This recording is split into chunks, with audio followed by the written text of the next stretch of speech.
नमस्कार, आप देख रहे हैं केबीपीएन न्यूज। आपके साथ मैं हूं वैशाली वर्मा। इस वक्त की बड़ी खबर सिद्धार्थनगर जिले में आज 30 वर्षीय युवक का शव पानी में तैरता मिला। सदर थाना क्षेत्र के जमुआर नाले में धौरी कुइया गांव के पास शव मिलने से हड़कंप मच गया। मृतक की पहचान जिला मुख्यालय के बिल्हिया निवासी आशीष जायसवाल के रूप में हुई है। आशीष के परिजन उसकी हत्या के साथ साथ ऑनर किलिंग की बात कर रहे हैं। आपको बताते चले कि मृतक आशीष जायसवाल का एक युवती से प्रेम प्रसंग चल रहा था। वह अपनी प्रेमिका के साथ अपनी फोटो सोशल मीडिया पर डाल दिया था। आशीष मंगलवार से वह अपने घर से गायब था। गायब होने से पहले वह अपना 10 मिनट का एक वीडियो भी सोशल मीडिया पर डाल चुका था, जिसमें उसने अपनी प्रेमिका के घर वालों द्वारा हत्या की आशंका भी जाहिर की थी। आशीष का शव मिलने से परिजनों का रो रो कर बुरा हाल है और वे सीधे तौर पर ऑनर किलिंग की बात कर रहे हैं। वहीं पुलिस ने शव को कब्जे में लेकर पोस्टमार्टम के लिए भेज दिया है। इस मामले में सीओ सदर प्रदीप कुमार यादव का कहना है कि परिजनों की तहरीर और पोस्टमार्टम रिपोर्ट आने के बाद आगे की कार्यवाही की जाएगी। हमारा नाम प्रसाद जायसवाल है, टणिया बाजार के रहने वाले हैं। ये जो मृतक हैं आपके हैं कौन और पूरा मामला क्या है? ये मृतक हमारे भतीजा लगते हमारे भाई के लड़के हैं। ये एक अशोक अग्रहरी की लड़की के चक्कर में हो ऐसा हुआ है और लगता है कि अशोक अग्रहरी ने उसको मरवा के। पूरा घटना चक्र क्या है? कब से ये गायब थे, कहाँ मिले? मंगलवार शाम को 7:30 बजे शाम को घर से निकले दवा लेने के चक्कर में। वो नहीं आए, घर के लोग इंतज़ार किए, 9 बजे तक नहीं आए। तो हुआ कि अभी 1 घंटे बाद आएगा। तब से वो गुम है। थाने पर हम लोग सूचना दिए, पुलिस वालों ने कहा तब तक आप खुद बुझ लीजिए, कहीं होगा रिश्तेदारी वगैरह और कहीं होगा। वो नहीं मिला। बताया गया कहाँ मिला लाश? लाश पता चला कि वहाँ पिठडी वाले नाले पे मिला है। उसके पास मोबाइल भी था उसका। हाँ। आशंका आपको क्या है? आशंका है कि अशोक अग्रहरी, उसकी लड़की काजल है, अशोक अग्रहरी ने ऐसा हत्या करवाया है। हाँ सर, जो जमुआर नाले में शव बरामद हुआ है सर, वो किसका है और पूरा मामला सर क्या है? पुलिस क्या कार्रवाई कर रही है? जमुआर नाले में एक अज्ञात व्यक्ति का शव बरामद हुआ था, जिसके पास से मिले मोबाइल के आधार पर उसकी पहचान आशीष कुमार जायसवाल बेगलिया के रूप में हुई और परिजनों ने बताया कि जो है 21 तारीख से गायब था और उसको बॉडी को पोस्टमार्टम के लिए भेज दिया गया है। परिजन अगर कोई तारीख देते हैं और पोस्टमार्टम रिपोर्ट के आधार पर आखिरी विधिक कार्रवाई की जाएगी। सर, उन लोगों का कुछ ऐसा कहना है कि ये ऑनर किलिंग का मामला है क्या सर? इस तरह की कोई बात जांच का विषय है, जैसा भी परिजन कार्य देंगे उसी अनुसार आगे कार्रवाई की जाएगी। मैं हूं आशीष जायसवाल। मेरी प्रेमिका का नाम है काजल अग्रहरी। उनके पिता का नाम है अशोक अग्रहरी, माता का नाम उषा देवी, भाई का नाम शिवम अग्रहरी, उससे छोटी बहन का नाम मनीषा अग्रहरी जिसका नेहा भी नाम है, और भाई का नाम है शुभम अग्रहरी। काजल का नाम रिंकी भी है।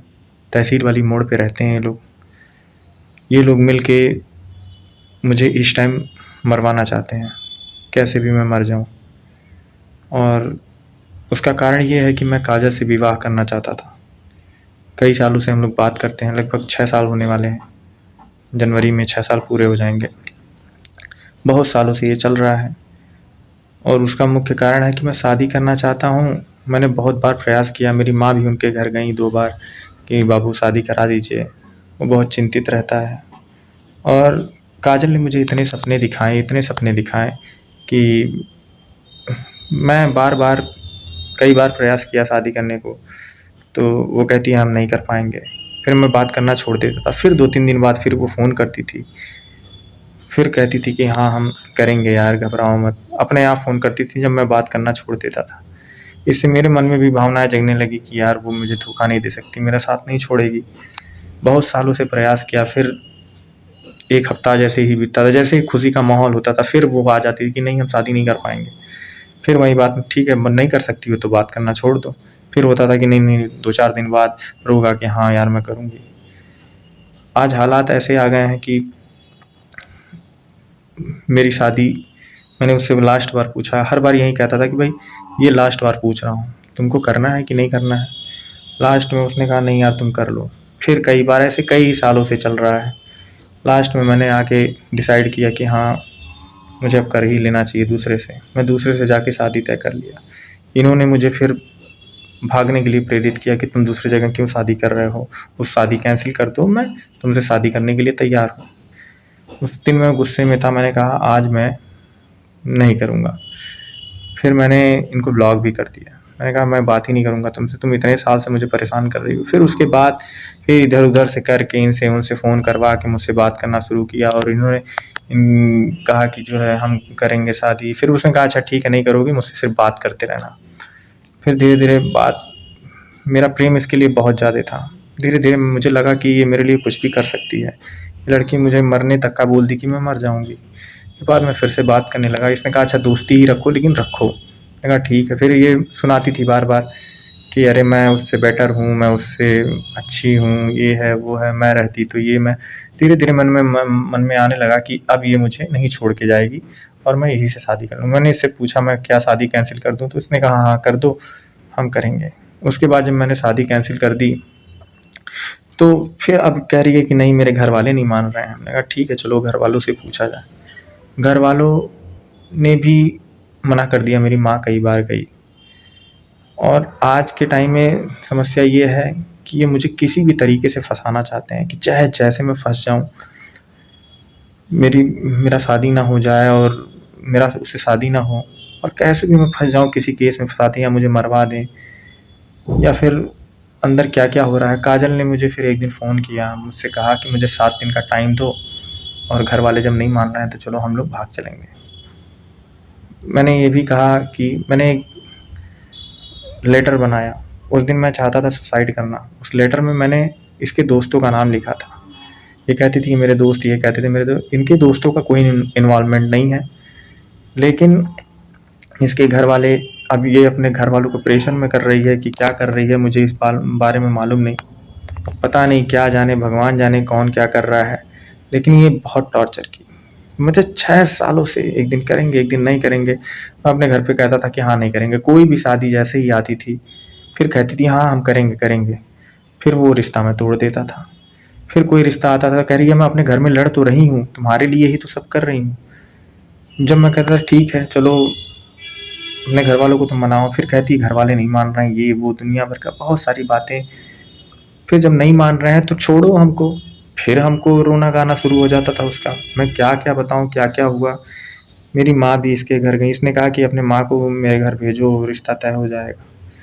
फिर मैंने कहा कि ठीक है, करना है तो बताओ, नहीं करना है तो मैं, क्योंकि तुमने इतना टॉर्चर कर दिया है, आज मैं मेंटली टॉर्चर हो चुका हूँ और अब मैं सुसाइड कर लूँगा क्योंकि तुमने मुझे परेशान करके रख दिया है। अब बताओ तुमको करना है कि नहीं करना है? ये भी क्या, हमने सोचा लाओ अच्छा थोड़ा-सा ये भी करके देखें, वो भी नहीं हुआ। फिर इसने क्या किया, इसने कहा कि एक काम करो, ऐसे-ऐसे चैटिंग करो व्हाट्सएप पे जिससे लगे कि हाँ और तुम मर जाओगे, ऐसा कुछ लिखो ताकि घर वालों को डरा सकूँ। इसने कहा कि कहो कि हम मरवा देंगे ये वो। तो मैंने मैसेज किया कि मैं तुम्हारे हस्बैंड को मरवा दूँगा अगर तुम किसी और से शादी करोगी तो, और नहीं होगा तो तुम्हारी जब शादी हो जाएगी, तुम जब प्रेग्नेंट हो जाओगी तब तुमको मरवा दूँगा। ये सारी बातें फ़ोन पे हुई, बहुत सारी ऐसी-ऐसी बातें हुई। व्हाट्सएप कॉल पे बात होती थी घंटों-घंटों। ये सब प्लान उसी ने दिया मुझे। फिर मुझे लगा ये सब तो यार चीटिंग हो रही है, ऐसा कैसे हो सकता है कि यार मैं करूँ। ये अपने घर वालों को दिखाने लगी और घर वाले इसके ये पीठ पीछे गेम खेल रही है। इसके दोस्तों से अपने ये जब बात करती थी तो कहती थी नहीं हम इससे शादी करेंगे ही नहीं है, ये है वो है। आज हो सकता है कि मेरा देहांत हो जाए, उसके बाद लोग स्टेटमेंट अपना बदल दें, उसी के फेवर में बोलें, भाई उसी के दोस्त हैं।